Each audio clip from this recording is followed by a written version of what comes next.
Bonjour à tous et bienvenue dans cette nouvelle leçon de CSS. Aujourd'hui, nous allons traiter les filtres. Les filtres CSS permettent d'appliquer des effets remarquables aux objets HTML et principalement aux images. Avec les filtres, on peut par exemple régler le contraste, la saturation des couleurs, l'éclairage ou bien même inverser les couleurs et on peut même agir sur des propriétés comme l'opacité et l'ombre portée. Considérons le code HTML suivant. Dans la balise body, nous avons intégré deux images avec la même source, une identifiée par original et l'autre est identifiée par modifié. Nous avons maintenant les deux images qui seront affichées de la manière suivante. L'image à gauche, c'est l'image originale et l'image à droite, c'est l'image à laquelle on va faire subir les filtres CSS afin de voir à quoi ça va ressembler. Première chose à faire, c'est identifier l'élément grâce au sélecteur modifié et ensuite on va appliquer les filtres. Pour appliquer un filtre CSS, il suffit de mettre la propriété filter. Et ensuite, on va mettre la liste des filtres que l'on souhaite appliquer. Par exemple, filtre 1, filtre 2, etc. Finalement, on va combiner les filtres exactement comme on a fait pour la transformation. On va commencer par le premier filtre, c'est Grayscale. Grayscale permet d'appliquer du noir et du blanc sur notre image à une certaine intensité. La valeur maximale de Grayscale, c'est 100%. Ça peut être une valeur en pourcentage ou bien une valeur scalaire comprise entre 0 et 1. Avec 100%, quand j'actualise, je vais voir que l'image à droite est devenue noire et blanc. Avec la valeur 0, il ne s'applique aucune transformation, ça veut dire que l'image reste la même. Au lieu de mettre 100%, je peux mettre la valeur scalaire 1. 1 c'est le maximum, et bien sûr je peux mettre des nombres avec deux chiffres après la virgule qui sont compris entre 0 et 1. Quand j'actualise maintenant, je vais avoir le même effet que tout à l'heure, c'est-à-dire l'image elle est entièrement en noir et blanc. Maintenant on va voir un autre effet, c'est la saturation. On va éliminer Grayscale et on va mettre Saturate. Voilà. La valeur 1 ou bien 100% n'implique aucune modification, donc l'image reste la même. Si on veut saturer l'image, il suffit de prendre une valeur qui est supérieure à 1 ou bien supérieure à 100%. Par exemple, on va mettre 150%. Quand j'actualise, je vais voir que les couleurs sont devenues plus vives. En fait, la saturation permet tout simplement d'exprimer l'intensité de présence des couleurs au sein d'une image. Alors là, nous avons une présence vive des couleurs. Maintenant, on va voir l'effet blur, c'est-à-dire du flou. On peut appliquer le flou avec une valeur en pixels. Plus la valeur est grande, plus le flou est accentué. On va mettre par exemple la valeur de px. Quand j'actualise, on va voir que l'image à droite est devenue un peu plus floue.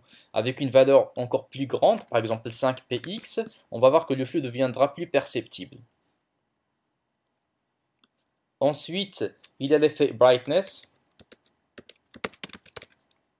Avec brightness, je peux appliquer la valeur 100%, qui n'applique rien du tout, c'est-à-dire que l'image est semblable à l'original. Si je veux ajouter de l'éclairage, il suffit de prendre une valeur supérieure à 100%, par exemple 150%. Même chose, je peux mettre une variable scalaire, ça veut dire la valeur 0, bien 1 ou bien 1.5, comme je veux. J'actualise maintenant et on regarde bien que l'image est devenue plus éclairée. Pour rendre l'image plus sombre, il suffit de prendre une valeur inférieure à 100%, par exemple 50%, ou bien 0,5, et ça donne une image plus sombre. Il y a aussi l'effet contraste. Contraste, il peut accepter aussi une valeur scalaire ou bien une valeur en pourcentage. Par exemple, 100% n'applique aucun effet, ça veut dire le contraste est le même. Le contraste permet tout simplement d'exprimer la différence entre le noir et le blanc.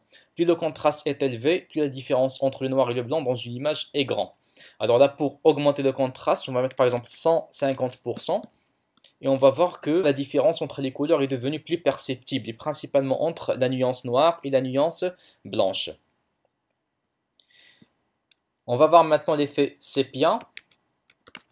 Bon, l'effet sépia, ça permet tout simplement de restaurer ou bien de retrouver l'effet des anciennes photographies. Bon, par exemple, avec la valeur 100%, on va voir que l'image est devenue comme ça. C'est comme du noir et du blanc, mais il y a une petite présence de la couleur marron.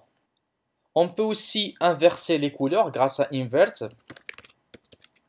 Donc avec invert, on va prendre par exemple la valeur 100% qui donnera une inversion maximale des couleurs. C'est le négatif de l'image qu'on a obtenue dans ce cas. On peut aussi changer carrément les couleurs présentes dans l'image grâce à la rotation de l'espace des couleurs. Grâce à ceci, donc Hue, Rotate. on exprime une valeur en degrés. Par exemple, 45 degrés. Il permet tout simplement de changer carrément le teint des couleurs. Alors là, les couleurs, elles sont différentes des couleurs originales. Bon, maintenant, on va mettre une autre valeur plus grande, par exemple 90%, bien 180% carrément, pour inverser totalement les couleurs. Et on a ici donc les couleurs qui sont de cette manière. Bien sûr, si on fait le tour, ça veut dire 360 degrés, on va tout simplement retrouver les couleurs d'origine. Il y a aussi la valeur Drop Shadow. Drop Shadow, ça donne tout simplement ce qu'on appelle l'ombre portée. On a vu qu'on peut faire ça grâce à Box Shadow en tant que propriété CSS, mais on peut aussi le faire grâce au filtre. Et les valeurs sont les mêmes que pour Box Shadow. Ça veut dire qu'on va mettre l'étendue de l'ombre horizontale et verticale, et ensuite la transition de l'ombre et finalement la couleur. Par exemple, on va mettre directement black ou bien une couleur RGBA pour que ce soit plus naturel. Et on voit qu'il y a une ombre qui est appliquée autour de l'image dans le sens qui est indiqué, parce que c'est un sens positif, donc c'est vers la droite et vers le bas. Merci pour votre attention et à la vidéo prochaine.